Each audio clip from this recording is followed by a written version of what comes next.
அபிஷேகம் இன்று வெகு விமரிசையாக நடைபெற்றது.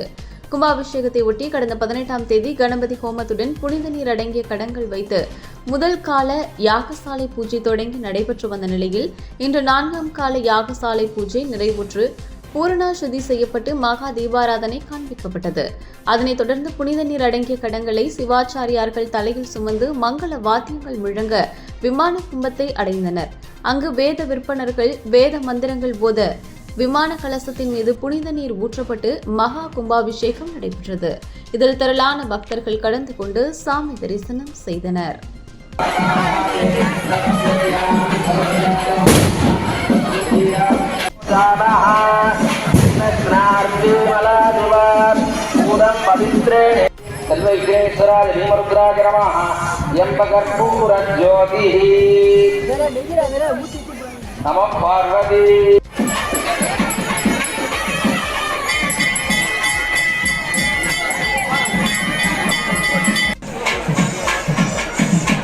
பக்தர்கள் அனைவருக்கும் அன்பான வேண்டுகோள். விக்னேஸ்வராய பீமருத்ராய நமஹ யம்பகர்பூர ஜோதிஹி லாபுத அஸ்வாயவ சதித்வரீர் விருத பாரகிணவஹ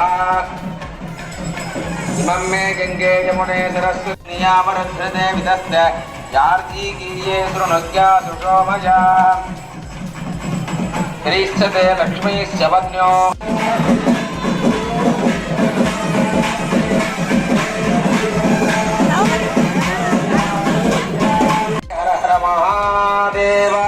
தென்னாடுடைய சிவனே போற்றி, எந்நாட்டவர்க்கும் இறைவா போற்றி, காவாய் கனகத்திரளே போற்றி, கைலை மலையானே